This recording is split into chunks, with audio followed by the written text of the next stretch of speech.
Good day everyone, my name is Erica Markov from BSHM1C and I will be your tour guide for today. So, let's go!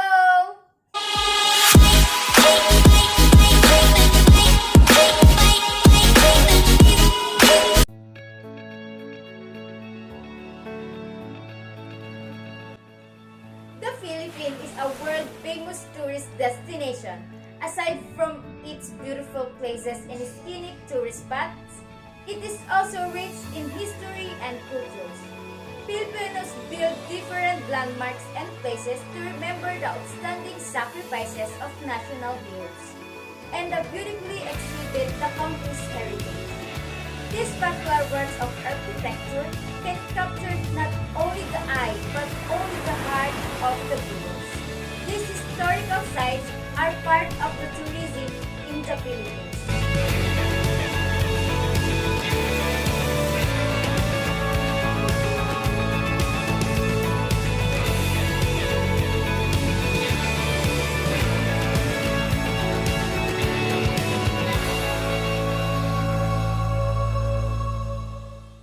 First in 10 historical landmark in the Philippines is the Rizal Fort, previously called Bagong Bayan Field. Rizal Fort or Luneta Fort was built as a tribute to our greatest national hero, Dr. Jose Rizal. It is one of the leading historical sites in the Philippines where Rizal was executed by the Spanish military firing squad on December 30, 1896 because he had spread the ideals of revolutions against Spanish rule.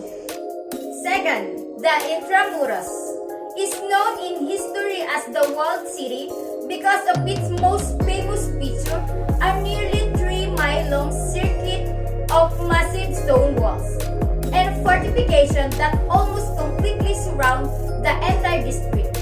It is the oldest district and historic core of Manila where all the Spanish-era influences are still plentiful.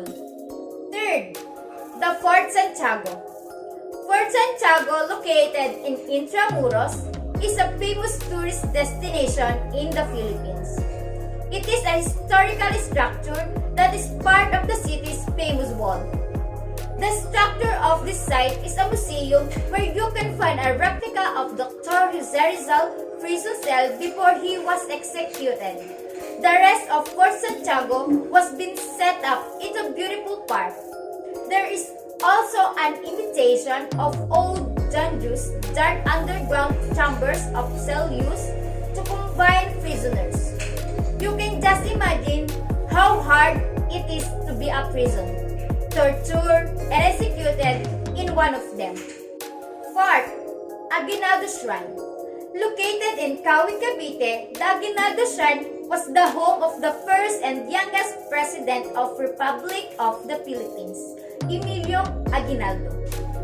It is a historical place in Philippines because it's where the first Philippine flag was waved that symbolizes the country's independence in 1898. Fifth, Biak na Bato. Another historical place in Philippines is the Biak na Bato in San Miguel, Bulacan. This is the famous landmark in the Philippines where Emilio Aguinaldo and other revolutionaries established the Biak na Bato Republic to be free from Spaniards. 6. Mactan Shrine. Mactan Shrine in Cebu was played a huge role in Philippine history. This is the site of the Battle of Mactan where Datu Lapu-Lapu defeated the Portuguese explorer Ferdinand Magellan in 1521. The Mactan Shrine is one of the famous Philippine landmarks and was built in honor of Lapu-Lapu. Okay guys, time check, 9:20 in the morning. Before I will proceed the next destination, I will give you 10 minutes break to do what you want to do. If you want to take a picture, go ahead. See you later. Okay guys, 10 minutes is almost done. Let's proceed to our next destination. Okay guys, our next destination is the Rizal Shrine in Dapitan, Zamboanga del Norte. It's one of the most historical places in Mindanao. It is where Dr. Rizal spent 4 years of exile when he was accused of planning the revolution against Spanish rule. Rizal's shrine in Zamboanga del Norte is one of the important landmarks in the Philippines. And 8. The University of Santo Tomas. The list of all the historical buildings in the Philippines is never complete without the University of Santo Tomas in Manila. Founded on April 28, 1611, the University of Santo Tomas is one of the oldest existing universities and holds the oldest extant university charter in the Philippines and in Asia. UST has produced 4 presidents of the Philippines, namely Manuel L. Quezon, Sergio Osmeña, Jose P. Laurer, and Diosdado Macpagal. Produced 3 Philippine Vice Presidents and 6 Chief Justices of the Philippines, Supreme Court, and of course the Philippine national hero, Dr. Jose Rizal, where he studied medicine. 9. The Barasoñan Church.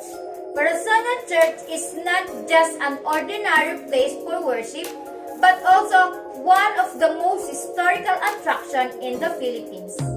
Because 3 significant events in Philippine history occurred in the church: the convening of the First Philippine Congress on September 15, 1898, the ratification of the Malolos Constitution on January 21, 1899, and the inauguration of the First Philippine Republic on January 23, 1899. This is perfect if you're looking for historical places in Philippines near in Manila.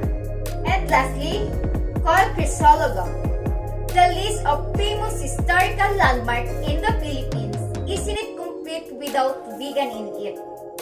And among the things that Vigan is well known for is the Crisologo, where you can see cobblestone streets, intricate architecture, and horse carriages, commonly known as Calesa. It's one of the few Hispanic towns surviving in the Philippines and one of the best preserved Spanish colonial towns in the world. And that's the 10 historical landmarks only in the Philippines. I hope you will learn a lot of me. Thank you!